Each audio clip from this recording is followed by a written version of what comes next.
Hello everyone, welcome back to my YouTube channel. আমি মৌলি। আজকে শুরু করছি আমার নতুন একটা ভিডিও। সেদিন আমি চলে গেছিলাম তারাপীঠে। পুজো দেওয়ার ভিডিওটা আমি শেয়ার করতে পারছি না, কারণ সেই সময় প্রচুর বৃষ্টি এসে গেছিলো। সেই জন্য সেদিনের খাওয়া দাওয়ারগুলো সব কিছু আপনাদের সাথে শেয়ার করেছি। পরের দিনের লুচি তরকারি খেয়ে বেরিয়ে পড়েছিলাম মন্দির ঘুরতে গেছিলাম।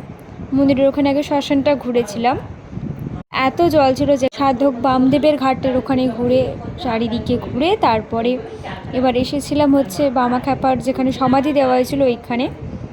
আমাদের পুজো দেওয়া ছিল, ওখানে সবাই পুজো দিয়েছিল। একটুখানি ওখানে টাইম ওয়েস্ট করে একটু বসে ছবি টবি তুলে আবার মায়ের মন্দিরে চলে গেছিলাম মাকে দর্শন করার জন্য।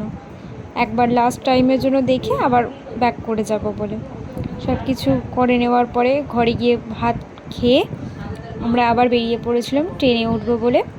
তো ট্রেনে যেতে যেতে সমস্ত ভিডিওটা তোমাদের সাথে দেখালাম। ভিডিওটা ভালো লাগলে লাইক, কমেন্ট, শেয়ার, সাবস্ক্রাইব করে নেবে। Thank you.